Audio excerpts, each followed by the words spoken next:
Amen. All right. This part is called the Afterburn, which is when we allow time for comments and questions about today's teaching. If you're online, I've got our Shamish team taking down your questions and your comments. And out here, we've got the podium set up that you can come up and ask yours. We'll ask you to limit your questions to one per. If we have time, we'll let you get back in line and ask a second or third one as time allows. We'll start out here with two or three people, and then we'll go to the live stream. That'll give you guys a chance to write some down. Okay, Ashley, go ahead and get us started. Shabbat Shalom, Rabbi. Shabbat Shalom. As you were reading, and I'm hoping I'm not going to spoil something for you in the next teachings, but you were in Jeremiah 13 and 17. This whole week, it's been eye-opening for me. And in 17, when you were talking about people that don't listen, right at that moment, I got drawn to 17, and I just thought how amazing it is that Yahweh is like that. Amen. Yeah, I'm not going to be covering 17, so that's fine. But there's some things interesting in 17 that really connect to it, where it says, look, blessed in verse 7, blessed is the man who trusts Yahweh, whose trust is Yahweh. Verse 9, everybody should know Jeremiah 17:9 after we did the heart of the matter. We quoted it a million times about the heart being crooked above all and desperately sick, who shall know it? And Yahweh testing us, trying our kidneys, which means he wants to see what's in our gut really to desire to do. Okay? What else? And with that, do you want testimony or not testimonies? No, just ask comments and questions right now. Okay, thank you. Maybe one day we'll just spend some time doing testimonies. That just feels very mainstream to me, and I hate to go into that. But I think that you should give testimonies to each other, okay? Because I don't want it to feel like everybody's giving testimonies, just trying to make everybody feel great about this ministry or whatever. I mean, look, I don't care what you think of the ministry. I want you to care whether or not this is Yahweh doing it or not, and care about what he's doing, all right? Because I could parade all kinds of people out here that would just say how great I am and how great this ministry is. And you know what? Who cares? It's good that you feel that way. Share it with each other. Because then you'll encourage each other about all that. I don't need the public, because then it all feels like it's about me, and I don't want it to feel about me. Does that make sense? Okay? But you should share with each other, because some of the people out here that you're all sitting with, they need to hear about somebody who has a testimony, and they can say, really, that's your experience? And you could talk about it, instead of it just looking like somebody trying to, stroke me in some way or score points with me or some other thing, okay? So let's not do it that way. Do it where it's in private and has nothing to do with me. All right, Shira? Thank you, Rabbi. I just was so glad that you were talking about settling down and being patient with yourself. Some people know that I had a former upfront type ministry, and when I came here, it was almost 9 years ago. It was actually 9 years ago, and Father just kept humbling me, and I found it's so true that when I settled down and just said, I don't care how long this takes, it just felt like all this emotional closeness that I'd had in Pentecostal charismatic Christianity, it turned into like standing on a rock. Instead of woo-hoo floating around, it turned into standing on a rock. And I just thank you for the counseling that you gave me this week, because I began to realize when I speak with Yeshua and commune with Yeshua now, he directs me to teachings that you've done. And often I'll be journaling in my journal, and I'll ask him a direct question, and I'll sense a direct answer coming, and it's always something that you've taught or a scripture that he's used you to illuminate for me, and then he'll just apply it to my own walk. And so I realized that rather than saying, I wish, I'm a woman, I wish I could be discipled or this and that. No, I am being discipled. We're being discipled. All we have to do is do what you've told us to do. Listen to the teachings, absorb the teachings, drink the teachings. It's all scripture. It's not like any other teacher I've ever heard. I mean, it's just the word that's written and then interpreted correctly, and that's it. and then listen and ingest it, and then turn around and do it. Amen. Just do it. And I'm excited because I feel personally that he's recently brought me to a place where I realize it doesn't matter what I do in front of people. It's in front of Yahweh only. It's for him.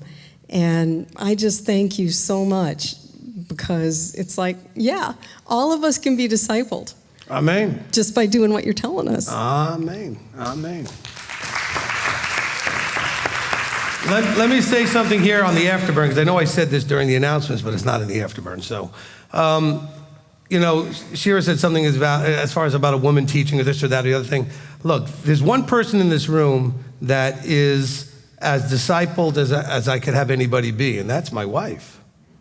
She's been under the insight I've been given since I was given insight.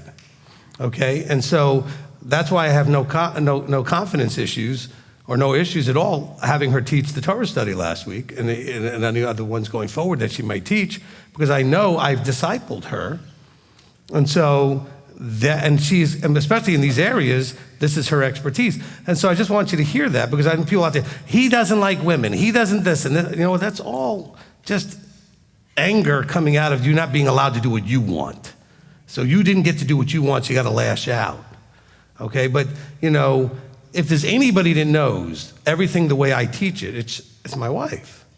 Okay, because she's heard every teaching for 20 plus years, and so that's the difference that you have to understand. And some of you, I've had people call us and they're brand new. They've been following us for a couple of months, and they're excited about their women who want to teach. I said, well, you're gonna have to sit down and listen first.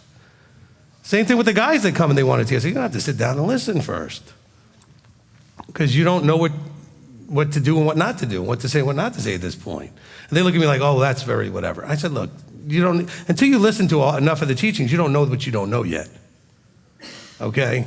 Because it's not just like you go to some site and somebody's got a whole bunch of teachings. These are foundational concepts you need to understand. And they're foundational lexicon resets, so the words make the right meaning so you understand things. And so it's not just to fill in time. I mean, every one of these teachings that I've done, if you haven't heard it, you're missing something, because you need everything that I've taught. Period. Okay? The only thing that I've ever done other than just that is sometimes I've had to go back and redo them and make them actually more thorough and more expanded into the depth of understanding. So let's just keep that in mind. It's very important, okay? And I appreciate everything that Shira said. Okay, Taylor? Hi, Rabbi. Hi. So I'm gonna try to be organized with this. So I wanted to ask, through the teaching, you mentioned at one point about being able to receive only what we can at a time. And so I find myself sometimes like doing what you tell us not to do, like binge watching the teachings and kind of filling myself up because I want to get everything. And before I ask my question, like with that, I'll do that because I feel like I'll be watching them and I want to watch them more and more, and I'm like, oh my gosh, I needed to hear that at that moment or at that time, and thinking that I should have heard that. And then I'll get upset that I feel like there's something out there that I should have heard, but haven't heard it yet, so I'll binge watch them, and I'm like, I'm gonna find it all. So what should I be like, what am I missing here? Why, I don't know what to tell myself to make myself not want to do that. All right, so first of all, there's nothing wrong with wanting that, right? I think all of us, when we start to realize that we are missing things, we want to fill that hole as fast as we can. We want the missing pieces. Look, I've told people, I haven't said not to binge watch, but I've had a few people that decided to watch so much that they couldn't incorporate it. It actually blew them out because it was too much changing of their understanding to handle in a short week or two, okay? But if you can handle it, watch as many as you want. Everybody's personality is a little different. What I don't want you to do, I had somebody the other day tell me they had watched part 1 of 15 teachings. I'm like, that is not the way to do this. Because you're not going to understand anything about any of those teachings that it took 10 parts to say just by listening to part 1, okay? You have to listen to the whole thing. So listen to them one at a time. And then if you want to binge watch and go into others, but to really understand the teachings, you got to listen to them 3, 4, 5 times. Now, I know that's a lot to say, so go through them all once first, so at least you have a working understanding. That's fine too. And you'll find piece by piece, the lights will go on in different areas and little gaps will be filled in that need to be filled in, and that's fine too. But the desire to want it, look, when I first started to understand anything about Yeshua and Torah and the combination, I binge watched everything and listened to anything. Back then it was on audio tapes as best I could because I wanted to know everything as fast as I could. And of course I was listening to people that didn't really have all that understanding, but it was all I had available to me at that moment because I had not really been raised with anything. I was raised in a culturally Jewish family. We didn't really keep a whole lot, although I was taught Hebrew and went to Hebrew school and bar mitzvah and the whole thing. But I didn't really learn a whole lot of Torah from them. They didn't keep much. I mean, they treated people well, but they didn't keep the Sabbath or eat right and all these other things. And then when I came to find Messiah, I found Messiah through a Sabbath-keeping, holy day-keeping, Torah-keeping church, but they had, again, mostly a mainstream concept of a lot of things. And so, but still, I didn't know. So I know what it feels like to, I want to know. So certainly if I was you and I found a teacher like me, I would just be watching everything. But watch them in order. Watch them all. Don't rush through them. Make sure you're understanding what's going on. And if you didn't understand, go back and re-listen, because you don't really want to move on until you really understood at least the basics of what was being said in the one teaching you're listening to, right? So listen to it. Make sure you feel like you got at least a working understanding of what I was trying to say. The depth of it will come from multiple listenings, and then you can move on to the next and at least get everything listened to. Look, there's only 500 and something of them, so, But this is a journey. Okay, it's not a sprint, it's a journey. And what he says is, what is hidden belongs to him, right? And what is revealed belongs to you. So you're only responsible for what you have revealed. Now, don't try to hedge this thing by just avoiding being revealed to. Okay, he's gonna watch your effort too to try and get the revelation. But be patient that you don't have everything. It'll take time. And as you get more and more, then you'll work in and walk in that, that new understanding. So no, there's nothing wrong with what you're saying or what you're feeling. I would feel the same way, okay? And I listened to, 5 hours of teachings a day as soon as I found something to listen to. I still listen to 3, 4 hours of teachings a day just to find out what everybody else is doing out there so I know what I need to teach to clarify. I got to know what the confusion is that I'm trying to clear up. So I still listen to, and boy, some of it's torturous, but I do listen to a lot of stuff every day to have my finger on the pulse of what's going on out there, All right, anything else? So attached to that question, so should I be focusing on the main issue? Should I be watching teachings that surround my issues, or should it just be anything? No, I think, look, this is where you have the Ruach really play a very good role. Let the Ruach inspire you.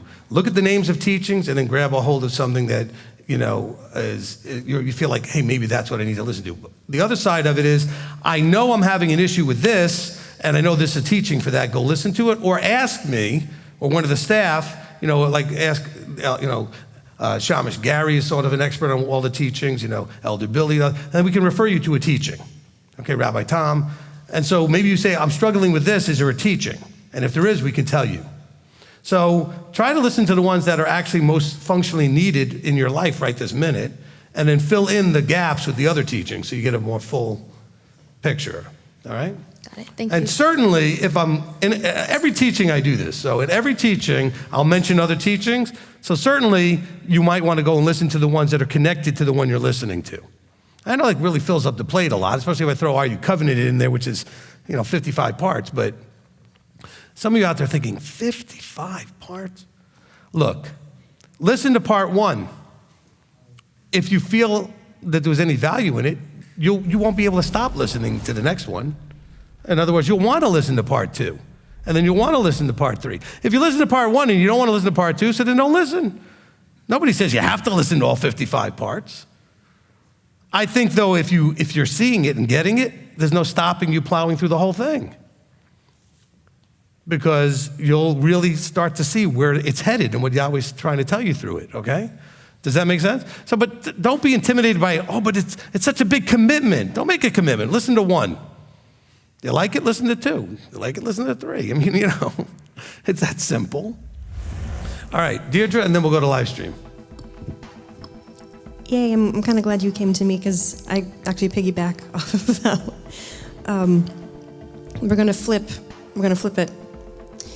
Oh, by the way, you can piggyback on things, you just can't eat the pig. Understood. So people Take it as read. they can't use that term anymore. It's an idiomatic phrase that we use. It's nothing wrong with it. That's fine. We're not eating it. All right, go ahead. Okay.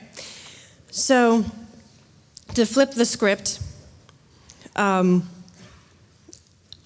was struggling with this a long time, and I'm glad you actually made the comment about it.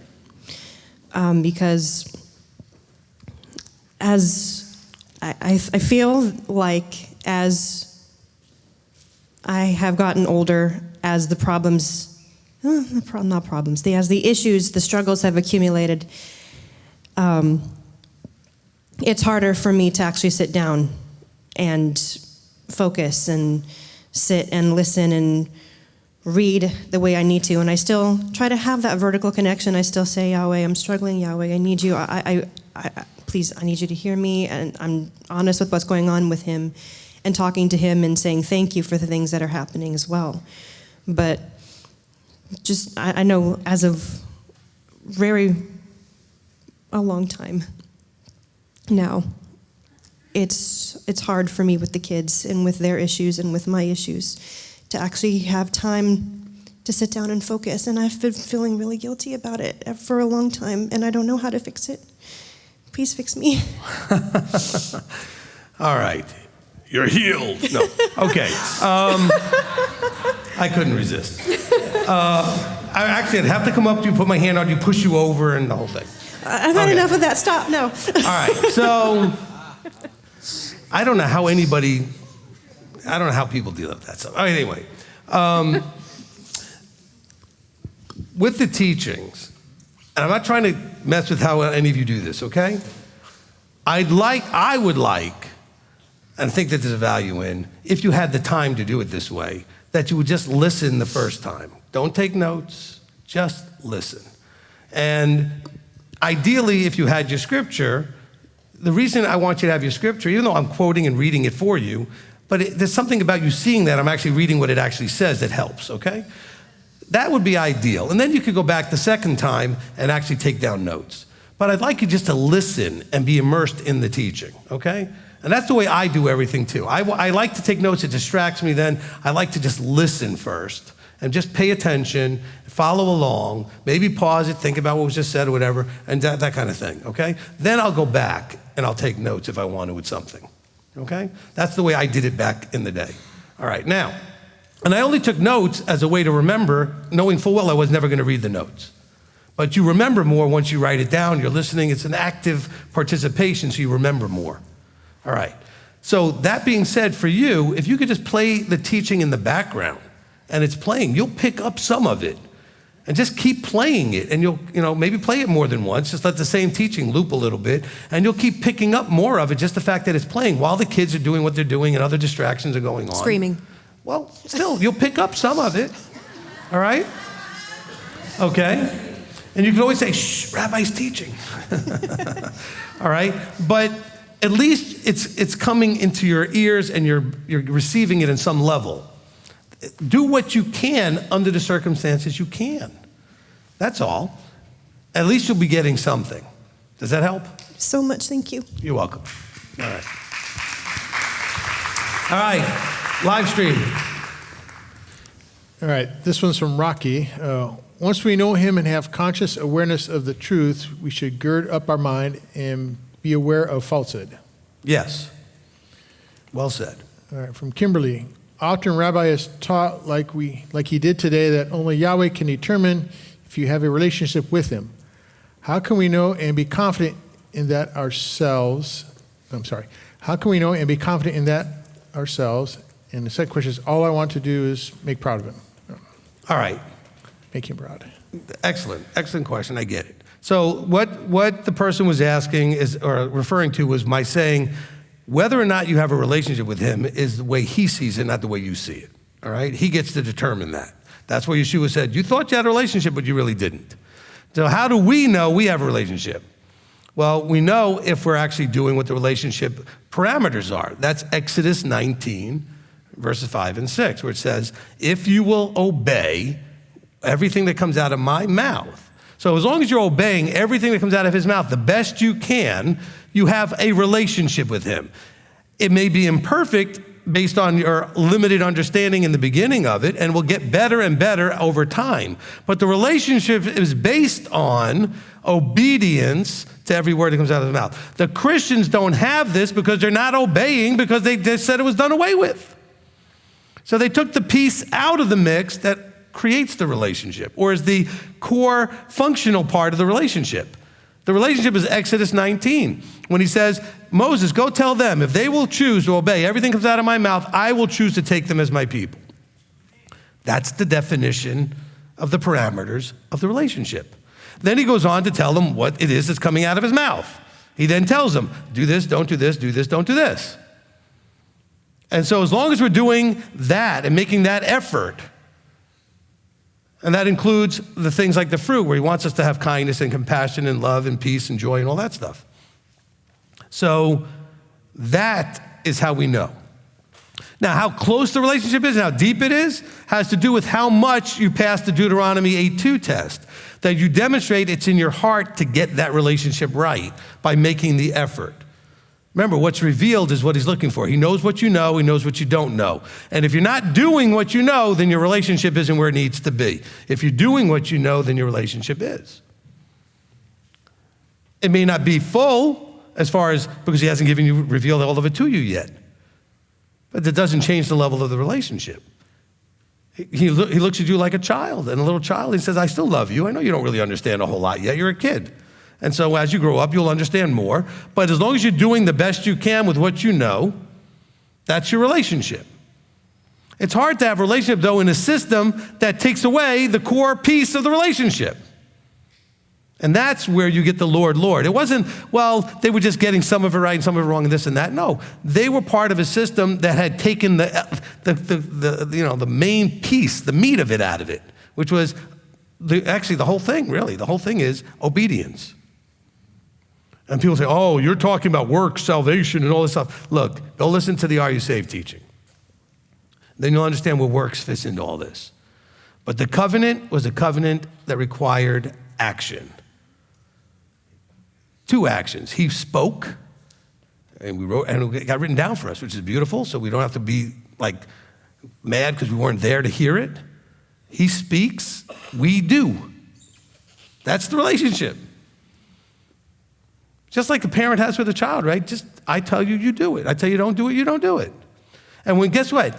When they obey, we feel so good and we love on them and everything. When they don't, we get hurt and frustrated and this and that and disappointed. Yahweh, tells us that's similar. He's very disappointed when we don't obey, because we're sad that just like as a parent, we're sad that our child does something that we told them not to do. It's probably going to hurt them. It could cause evil, suffering, harm, ruin, or something. And so hopefully that makes, more clarity for that. Okay, Kurt, next. Norma Silva, would we be considered part of the Lord group if we unintentional sin after having knowledge of Torah, or Yah looks at the intention of the acts? Okay, no, let's not get wrapped up in all that. I think that's exactly what I was trying to answer there. It's not about being perfect. Oh, I said Deuteronomy 8:2, right there. It's all about showing that your heart is right. So if you mess up and you repent, then you're doing everything the way that needs to be done. You made a mistake, you realize you made the mistake, you repent about it, and then you get back on track. So the Lord stuff is people that don't even have, he said, you're workers of lawlessness. In other words, you've taken the law out. I think he's literally talking about future Christians. You who have taken the law out of the mix. Not you who are just sinning, because these guys are claiming we're righteous guys. We love you. We did all these things in your name. Look at all this wonderful stuff we did. And yet, He said, but you don't have the whole point is the relationship of obedience. That's the missing element. So the only group that really fits that description for that part of Matthew really would be Christians today. Or even Messianics today that act like Christians today. Because I know a lot of congregations where they're buying and selling on Shabbat, and they're working on Shabbat, and doing all these other things, and they claim to be Messianic, and they meet on Saturday. Sometimes they meet on Saturday and Sunday. I know a couple of groups that do both. They have 2 services on the weekends. And the Sunday one isn't just to have another service. The Sunday one, because the Jews have a service every day, so they're not breaking the Sabbath. Their Sabbath service is a Sabbath one. They have another one every day of the week. These people are trying to meet the needs of the Christians when they do the Sunday service, and they do it as a Sunday service. And so hopefully that answered that question. So no, be concerned with sin when you fall short and fix it. Repent and move on, okay? That's not going to get you the Lord, Lord, we didn't know you thing, okay? What's going to get that for you is if you have that whole thing is missing. All right. So it's a 2-part question here. Question from Jeremiah 13, verse 9 and 10. In reference to pride and stubbornness of heart, is it considered walking after other mighty ones, our own being, self being the mighty one, if we speak about our neighbor in a way that is boasting, indecent, puffed up, not in the fruit of the Spirit? And the follow-up to this, how can we curtail those prideful habits like being drunk in anger, pride, to be pleasing in Abba's sight? All right, so let's see if I can take this in order here. So the first part, walking in the stubbornness of the heart and walking after other mighty ones. Okay, so stubbornness of heart is you, okay? And that would lead you to other mighty ones that match what you want. That's where you go church shopping because you want one that is going to do what you want, teach what you want, make you feel good. So that's the stubbornness of heart there. The walking after other mighty ones comes out of that. And today, that's mostly going to look like the people, because he's talking specifically to people that should know better or have some relationship. So what that's going to look like is either you just doing what you want, which is you're putting yourself in the mighty one position, or it's going to be the mainstream Christianity thing with the Jesus they offer versus the Yeshua that we read in Scripture. Because that becomes, listen to beware false prophets if you think I'm blaspheming here, okay? But the Yeshua we teach and we understand from Scripture does not match the Jesus they teach. Okay? And you should understand that. That doesn't mean the Messiah is not the Messiah, but we have 2 different names because we understand them in 2 different ways. Okay? And that's explained in the Beware False Prophets teaching. But so that really becomes the most likely mighty, because we're not talking about mighty ones, and nobody has idols of stone anymore, but you know what they have? They got crosses, and they've got other symbols from Christianity that they hang up in different places and things that they have, for different saints and different things if you're Catholic and all this other stuff. And that's essentially similar to the other mighty ones thing from the way that was going on in these days. Remember, this predates all of that. But they had what they have and we have what we have. And what we have today is Christianity fits more of this than anything else. This is not talking about, people like to read this and think, oh, it's talking about the Hindus and the Muslims and the this and that. No, look, it's not. It's talking to people that should already know the right relationship, but they're going about it in a wrong way. Okay? It's the mixing. It's not talking to Gentiles here. It's talking to Judah, because Judah was about to be taken to Babylon. You got to remember the audience context, right? We didn't talk about that lately, but got to get their context. Who's talking? Jeremiah. Okay, who is Jeremiah? He's a prophet of Yah, and who is he talking to? Judah. All right? And he's referring also about Israel because they were already taken earlier by the Assyrians. So he's talking to Judah now because Babylon is coming. And so he's saying, you guys are walking in stubbornness of your heart and walking after other mighty ones. So you're trying, it's just like when the golden calf thing, he said, this is Yahweh. So when you put my name on other things and go search in other ways, that's the problem. Or when you start thinking you can do anything you want just because you're a chosen people, look what Solomon did. He went and worshiped at every temple every one of his wives wanted him to. Yet he still claimed to be a follower of Yah. He did, but he did all this other stuff too. And so some of you think it's still okay to do this and still go back to your Sunday church, and you're kind of doing both. I know so many people over the years that tell me they're doing both. Why? I'll tell you, this is an answer to one of the earlier questions too. We have a problem with becoming emotionally invested in something or in people. And so it's hard to let go of something you're emotionally invested in. So you can be emotionally invested in your church. You can be emotionally invested in a teacher. I know some people that when they come into this, they're still listening to these mainstream teachers that they always liked. They'll even send me links thinking, hey, this is a great teaching. What do you think of it? I was like, but look who it's by. I don't care how great it is. I'm not listening to something from that side of the fence. Because the source is wrong. And so I don't care how good it is. Because all it's going to do is potentially get you to listen to more of their stuff, and then you're going to hear stuff that's not so good, even if that one might have been good. So stay away from it. And that was part of the teaching today. You don't want to mix all that stuff. And so be careful how you're emotionally invested. This is why you don't want to leave your Bible study group that you went to for the last 15 years and you come into this, because you're emotionally invested. Oh, but it's just a couple of ladies and I, the ladies will tell me how they have just a couple of friends and they get together. We've been doing this for forever. Well, get together and play a teaching. That'll end it right there. You get thrown out of the group and it'll be over. But it's that emotional investment, right? You're emotionally bound into something and it's hard to let go. And that's really where the problem comes in. It's that emotional investment. Okay, now the second question had to do with how do you let go of issues like anger and all these and pride and stuff like that? Well, step one, just do the same thing like you do if you were an alcoholic or something. You got to admit you have the problem. All right, so you already admitted basically you have the problem, right? You said, I have pride, I have anger. Good. Now own it, which means that it's your problem. Don't blame other people. Don't say, well, I'm angry because of you. I'm angry because of this, or angry because of that, or I'm prideful because of that. No, own the problem. This is one of the biggest problems with Christianity. It tells you you don't have to own anything. All you got to do is own making the altar call. Then everything else becomes either Messiah or the devil. All right? All the good is him, and all the bad is the other one. That's it. You don't have to own anything. No, you have to own everything.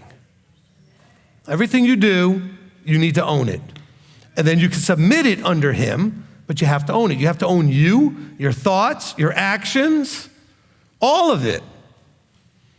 Once you own it, guess what? You recognize something's wrong and it's yours because you own it, then you have the motivation to figure out how to fix it. And I can promise you something that goes throughout all time, all motivational speaking, all personal development is this. If you want something bad enough, you'll figure it out. This is the cure. To all these things you struggle with, here's the cure. You don't want it bad enough, that's why you're not fixing it. Want it bad enough, you'll fix it. Not because you want it bad enough, you'll figure out what you need to listen to, what you need to read, who you need to go see for counsel, whatever, you'll figure out something to fix it if you want to fix it. All right? I decided a few weeks back, about 2 weeks ago, that I was going to lose some weight. I had a reason and everything. And then I decided, well, I'm not just going to lose weight for this one reason. I'm going to lose back to where I wanted to be from when I first got married, basically. And that's a good little bit of weight. And so I made a decision, and I wanted it bad enough. Guess what? I started eating different. And even when I walked through the little dessert line that you guys had last night during the Erev Shabbat, I saw a lot of things I normally would like. And I don't really like a lot of desserts, but there were certain things that I certainly would have liked. And I had no problem not eating it because I want what I want bad enough. Okay? So let me give you an example using that, and you can use that in other parts of your life. Okay, so why didn't I eat the chocolate chip cookies that were there and some of the other things that looked really good, homemade and everything? I'll tell you why. Because I thought about the pleasure of the cookie, and see, I found a way to measure daily my progress. I weigh myself in the morning and write it down. So I know when I'm looking at that cookie, that next morning when I go and weigh myself and I didn't lose or I gained, that I'm going to be not happy with myself. And I let that feeling dominate my wanting the cookie.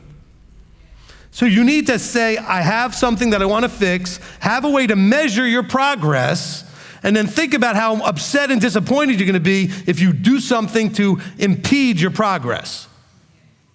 You see? And some of you are wondering, well, how do you have the discipline? You walked, because I purposely walked in that room, I could have avoided it, and walked around the entire table and looked at all the desserts, not just quickly, I actually looked to see what I would like and everything else, and then my brain is thinking, but you are going to be so mad at yourself tomorrow morning, you get on that scale and you don't have the progress you've been looking for. And so you have to have a way to track. Know what you're trying to fix, have a plan to try how you're going to fix it, so go out there and find the information you need, and then have a way to track it. And then because you know you're tracking it, especially daily, but you have to be upset by failing, right? I would be more mad in the morning not getting where I'm going than the joy I'd have from the cookie. It's the carrot and the stick, right? You know, we seek pleasure, we want to avoid pain. Guess what? We do a lot more to avoid pain than to seek pleasure. So you have to create more pain in not fixing your problem emotionally and in your mind, that it would hurt more and be more upsetting and more painful not to fix your anger or your pride or whatever it is you're trying to fix than fixing it, okay? You need to fix it because not fixing it will be too painful than leaving it alone. That's what I meant to say, okay? If I leave it alone and don't fix it, that's going to be awful. I know it's going to be awful to fix it too because I have to think about it and I'll be aware of it and be disciplined and all that stuff, but it's going to be more painful. And if you haven't generated in your mind enough pain, you're not going to do anything to avoid this thing. You know, Rabbi Tom gave a little testimony earlier about his, how long it's been since he finally got rid of the cigarettes. But you know what? He had to get to a point where there was more pain associated to keeping going, knowing he might kill himself. And I believe it's true, because when I met him, he was smoking. And I don't think the him that he was when I met him would still be here today if he hadn't made some changes. There's no doubt. With all the other things that he had going on and the other health challenges, that cigarettes would have just put him in the coffin. But he had generated enough pain with continuing in that direction. That's why people quit. They don't try to quit. When you tell me, well, I tried to quit, well, you didn't have enough pain associated. That's why you failed. Seriously. Everybody I know that ever quit cigarettes just quit. They just quit. Why? Because at some point, they wanted it bad enough. And they associated enough pain to not quitting. You can do that with everything. You could do that with alcohol, with drugs, with pornography, with anger, with whatever. Food issues like lusting, eating, and anything that you're doing that's out of control. If you want it bad enough, you can associate enough pain with not fixing it. You can fix it. And that was your motivational personal development teaching for the day. But that's scriptural too, right? Because you can't fix your problem scripturally if you don't want it better, because you're not Christian anymore, so you're not sitting there waiting just for God to just take it away from you. Because that doesn't happen generally. Don't tell me the few times when it's happened in people's lives. When you can't, he will do that. But when it's something you can, he won't. So I'm not trying to say it doesn't happen, but it doesn't happen where you could do it, where he expects you to do it. It only happens in areas where you can't. Receive that, please. I'm not saying he doesn't do these things. He does. He does take away problems from time to time and creates miracles from time to time. But he has purposes for that. But he's not going to do that everything that you need in your life to be fixed. He'll guide you, inspire you. Maybe you have some little divine appointments where you find a teaching or a book or something that'll help you, or a person. But you have to do the work. I'll say something you've said 1,000,000 times. Maybe put this on a t-shirt. God is only going to do the things you can't. He's not going to do the things you won't. Okay? You have to do everything that you can. He's not going to do. Your part is to do all the things you can. If you won't do it, he's noting that. That's the stubbornness of the heart. That's the refusing to hear his voice that we read in chapter 13. But he says, but they refused. Right? Verse 10, the evil people who refuse to hear my words. That's because you won't do it. All right? So you own it. Own it. Look, teenagers, when we do the class during Passover, I'm going to teach you about owning your life, because you're about to go from teenager to adult. You're going to have to own everything. You're going to need to be responsible and own. And all of you want to say, well, I'm a grown person, blah, blah, blah. Really? Do you own everything? Then you're not a grown person yet. Grown-up people own their stuff, everything, period. Stop pointing fingers, stop blaming, stop making excuses, own it. Then you're an adult, okay? Otherwise, you're still a child no matter what your age is, period, okay? So understand that, receive it, that's the revelation for you, okay? He wants us to grow up. That means we have to own everything. Oh, but it's all his, yes. Own your part of it. I'm saying own all of your stuff. You can't submit anything to him unless it's yours. Own it. I feel like I have to just yell that for an hour, just own it. Because that's where you struggle the most. You won't own your stuff. And by own it, you also have to recognize that you can fix it. Oh, you'll need his help and you'll need other people's help, but you can fix it. All right? I mean, like, let's say I wanted to change my brakes, and I've never seen it done before, I've never done it before. I can do it. I'm gonna need someone to show me, and I'm gonna need to get help, but I'm still gonna be the one who does it, if that's what I want to do. If I wanna be able to do that, I'm gonna go find me someone who knows how to do it, and sit there with me, and talk me through it, and show me what I need so that I can do it. But I have to want it, and then I have to go find the person that can show me what I need. You understand? Whatever that is. If you don't know, then go find someone who can guide you. But you still have to do it. This is everything right there. All right, one more. I got one, but it's not really on context of your teaching. It's more on something you said. So. Okay, go ahead. All right, Rabbi, you said that it isn't you speaking, but the Spirit through you, like the prophets and Moshe. Is it fair to say when you are teaching, you are empowered by the Spirit, like in 1 Corinthians 12? I know it's not a gift, but is a manifestation of the Spirit. Well, look, in 1 Corinthians 12, say 28, it says, Elohim has appointed these in the assembly, emissaries, prophets, teachers, which is basically the same thing Paul says in Ephesians. Okay? When I'm functioning in a role to his people, and if I can get out of the way, you should be hearing what he's put in my mouth. And there's other places where it says, don't worry, like when you get called up to the authorities, what you will say, because the Ruach will give you the words. In other words, you will be inspired what to say. So let's not try to Christianize, spiritualize this by the way we understood the Spirit before. But yes, it's through his connecting point with me, which is the Ruach, the Spirit, that I believe the words come into my head to speak in answering these questions. Now, some of it's stuff I've already had him show me before, and I'm just sharing with you. But the first time the insight comes, that's how it comes. So when I tell you sometimes I've never said this before, I believe that's when he's pieced some things together for me and given me an insight to share.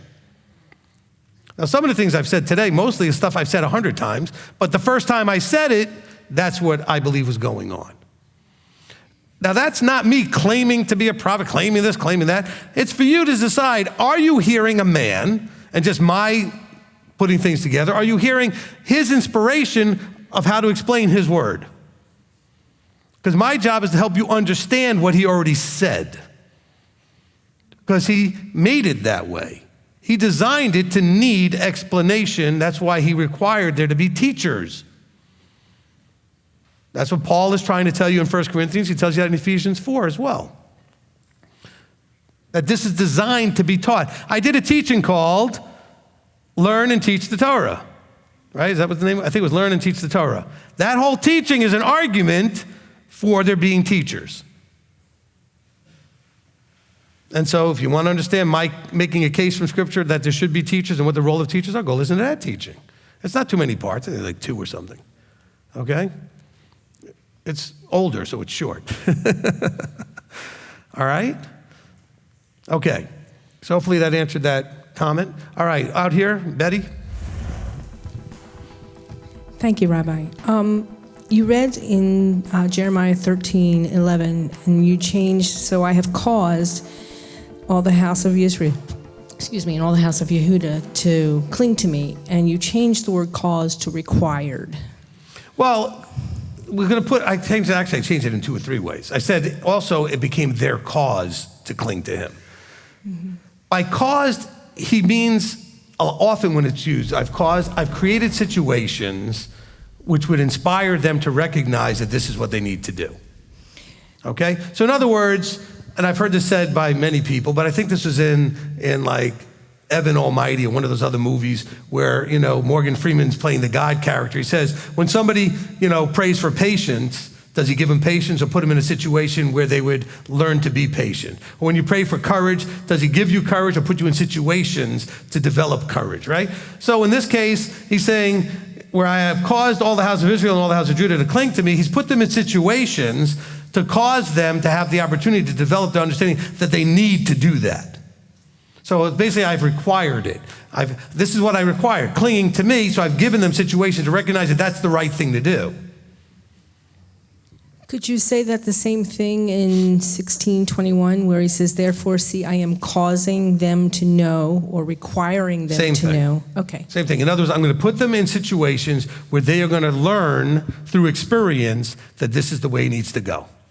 Okay? This is why they went through the plagues in Egypt. They had to see that those other gods were of no use, and that this Yahweh of their forefathers, that he was this incredible, awesome, almighty being. He had to cause them to know. And so he could have just told them and said, oh yeah, well, okay, you told me. But no, he showed them and put them through, like every circumstance they go through, he says, you're going to realize and learn you messed up. You need to fix this. Or you'll be blessed and realize it came out of your obedience. All right? Justin? I have a question about, you mentioned, I know you talk about the teachers receive a double judgment. So how does that apply in the sense of like parents or husbands with our children that we're to teach? Or is it only as a teacher in a different sense? Good question. Okay, so by the way, why do the teachers get a double judgment? Because if they're wrong, they're also causing others to follow. Because people generally, in a relationship with a teacher, follow a teacher to some degree. In other words, they say, oh, your experience, you have the information, so I'm going to trust your answer and do it, right? And so since that's a potential, not everybody does that with every teacher, but since that's a potential where you can have people doing what you say because they're trusting you, then if you're wrong, the blame is on you for you and for them. So it's a double judgment. Now, this is when we're talking about teaching people that can actually receive and do. When you're teaching your children, when you're teaching them of the commandments and you're teaching them the covenant, they can only receive if their eyes and ears have been opened. Just like you're teaching your best friend who's not without eyes open and they're older. You have let's say you're 40 and your best friend's 40. They're not going to understand anything you teach them if their eyes aren't open, any more than your 8 or 15-year-old is if their eyes aren't open. There has to be a buy-in that happens. It's called covenant. And you're not going to buy in or covenant if your eyes are not open, your ears are not opened, and so you're not receiving all that. So we're talking about teaching those who could take what you're doing and likely go ahead and do it. Because most of your children haven't had that moment yet. Some, very few, okay? It doesn't generally happen to children. 1 out of, I don't know, pick a number, okay? It's not many. So all of your children, they may understand up to a certain point, and this is the way you raise them, so they understand because you raise them this way, but have they believed it for themselves, or are they just doing it because that's what they know, okay? At some point you remember when you were a teenager, and your parents raised you in whatever they raised you in, at some point you said, I wonder if there's anything else. I wonder if this is really it. I've just been doing this because that's all I know, and my parents brought me to church every week or whatever. And then you went and started exploring and seeing other things. That's where that personal revelation has to be there. He has to pop your bubble and reveal himself to you. And that's in the Do You Know the Father and the Son teaching series, right? Where it talks about how the Father reveals the Son and the Son reveals the Father to whom they want, when they want. Their timing. They reveal this, eventually it's everybody, but it's not everybody all the time. All right, Chris. You mentioned Matthew 18 in your list of things that we should be doing. Now, I've not ever done Matthew 18 in like all the steps, and I don't think I really even do the first step, which is to go and confront whoever sinned against you. And so usually what I do if anyone does anything to me, I really don't care. I just kind of, I don't have anything against them or anything. First, let me interrupt just for a second. Matthew 18 does not require you to go to anybody unless you have an issue with what happened. In other words, it's a problem resolution structure, okay? If somebody does something to you and you let it wash off your back and you don't really care and it's okay with that and you're not, then you don't have to do anything. But it's if you want a resolution, there's a resolution process where you go to your brother, because maybe you want whatever's happening because it's ongoing to stop. Let's say it's a habitual thing that's continually happening, and you may want to go to your brother and say, listen, I really would like you to not do that anymore. And your brother goes, yeah, I don't care. And so, then you bring somebody with you who's there as a witness to at least be able to say, I have a witness that I actually said to you, I really would like you not to do that anymore. That person, by the way, when you bring the witness, is a neutral third party who has no bias in the deal. Because they need to be someone who can publicly say, without anybody saying, oh, sure, that's your best friend, say, yes, Chris went to John and said, I really, okay? And if John's still doing whatever, whoever this John is I just made up, is still doing whatever this is, well, then you can then bring them to the elders and then and you can even bring the witness and say, look, I did go to John. Here's a witness that I did, and I asked him to stop, but he won't stop, right? And then there's a way to escalate it. But if you're okay with it, you don't have to do anything. Okay, that makes sense because Okay. I guess if it's a one-time deal, then I usually don't do anything. But this Matthew 18, the way you're explaining it, seems to be more for habitual problem. Right, because it's you trying to get something to stop, okay? And so that's why you bring a witness, that the witness was there to hear you say, hey, John, I really would like you to not do that anymore, okay? I don't appreciate when you do that, whatever it is, right? And then John still keeps doing it, then you're like, okay, that didn't work. Now let's go to the next level. And so it's an escalation process that you go, okay? All right, next, and remind me your name? It's Vincent. Vincent, okay, you're gonna have to put the mic Sir. almost in your mouth. There you go. Okay. I want to thank you for this teaching. It has put a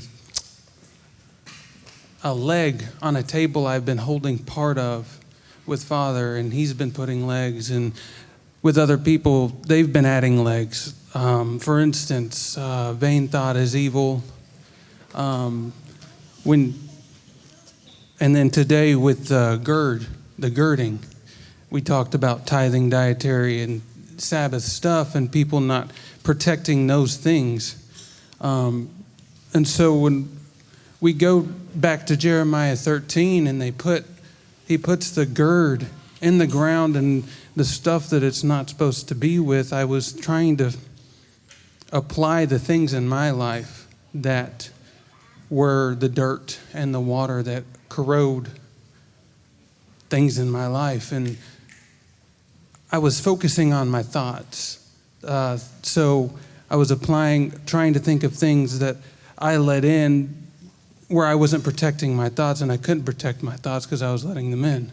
And it brought me to entertainment, because not all entertainment, of course, but now most entertainment is so diluted with vain things, fiction being a lie because it's not real. And so when we're watching, for instance, the Marvel series, I used to, every time Marvel came out, rewatch every movie to just catch up on the story because I liked it so much. And that's 20 to 36 hours of vain thinking, whether you binge watch it or throughout the week. And so I just wanted to share with everybody a little bit of testimony, and thank you for helping me not have to lift so much of that table, because there's another reason. If I'm not girding, if I'm adding those things like entertainment and those things and taking up the time, the 36 hours when I could be spending that on the heart of the matter, 36 of the 55 parts. Amen. And so, yeah. Appreciate it. Amen. Vincent. Appreciate it. All right. So let me take something that I used to do when years ago I was a personal trainer, and I used to, with all my clients, the first thing I had them do was keep a log of everything that went in their mouth for a week, right? Just so that we could figure out how to alter the diet and whatever was going on. I said, don't change anything you're doing. I just want to know what it is you normally do. Because if you change it, that it's a false information, and then you're going to go back to the other way anyway. So I think what you need to do is a self-audit. I think you need to audit everything you're eating, because that'll help your health. Everything you spend time doing, so that you mark down how many hours you spend doing this, doing that, or whatever it is. Figure out where all your money's going, audit that too. Audit all the areas of your life. And then when you go back and look at it, you can look and see, is it balanced appropriately? Okay? Is it out of balance in any of those areas? Maybe some of the areas are balanced very nicely and others are out of balance. So look at, like he said, what you're spending your time doing. And look how much time you're spending listening to teaching, studying the word, or praying, and that kind of stuff. And how much time are you doing reading secular things or watching shows? And again, I don't want to get involved in what you do for entertainment. Okay? I'm not going to ever be a preacher saying, you shouldn't watch these movies or read these books. I don't care what you do. That's your problem, your issue. Because some people handle them differently than others, and whatever. That's not for me to say. But I like the way he approached it about just being about how much time he's spending. Okay? So, look for the balance. By the way, you can see balance too with the way you spend time at work versus time with your family. Are you giving your family the attention they need? Or with your friends and other things and sports or whatever it is you watch or movies, and then you're not giving your family attention? I mean, just figure out how you need to balance your life. And the only way you're going to do that is figure out what you're already doing. So try to track everything, okay, that you do to some degree. Okay, just doesn't have to be accurate in terms of like minute to the second, but just at the end of the day, think about how much time did you spend generally that day working, entertainment, vertically focused, with your family. What did you eat? What were you know what I'm saying? How did you spend your money? Just kind of make a little log. And it'll be accurate enough to give you a sense, right? A general picture of what's going on. But I think that was just an inspired thought there based on what Vincent said. I think that the only way you're going to know how to do what he said is to know what you're doing. Because we don't realize how much time we spend doing certain things or how little time we spend doing other things. You may not realize that, I was shocked. I remember this was maybe when I was in college, hearing a study about the average, husband and wife spend like 2 hours a week actually just together focused on each other or whatever it was. It was like this ridiculous amount of time. And the average person watches 30-something hours of TV or whatever it was back then. That's only that little because we didn't have Netflix and all the cable stuff and all the other things to binge watch for hours and hours and hours. Okay, you only had the junk that was just on regular TV for a few hours during the day. And actually, back when I used to watch TV, at a certain time, you got a screen with the American flag and it's shut off. You hear that, children? TV actually ended at like 4 in the morning. It just actually ended. There was no TV. This is the end of our broadcast day. Remember we would say that, right? This concludes our broadcast day. It's like, so it's over? There's nothing more to watch. TV actually ended. It wasn't 24 hours. Okay? Yes, I'm old enough for that. Look, we had black and white TVs and everything. All right, it was exciting we got the color TV. So just keep that in mind, that if you do this audit, then you can make adjustments. That has to do with owning it again, right? Put in an idea of, how much work are you doing? Remember, we talked about you should be working at least 2 shifts. 1 shift for your boss and 1 shift for you. Okay? Put that time in. You wouldn't have as much time to watch all that TV if you're doing that.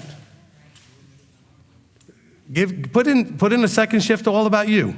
You worked your 8 hours for your boss. Why are you not working at least 8 hours for yourself? Improving yourself, figuring out what other career moves you might want to make. I mean, unless you're making all the money you feel you need and you're comfortable and you have no financial stresses, you should be trying to figure out how you're going to fix that. And you should be doing that every day as part of a program of getting ahead. And I've given you my quick answer, which is you should be striving to. I didn't say you should be striving to make the difference, because some people come up to me when I say you should be making your age per hour thinking, they should pay me whatever. No, I said you need to strive to find a job that pays you per hour what your age is, up to about 50, then you should be good. All right?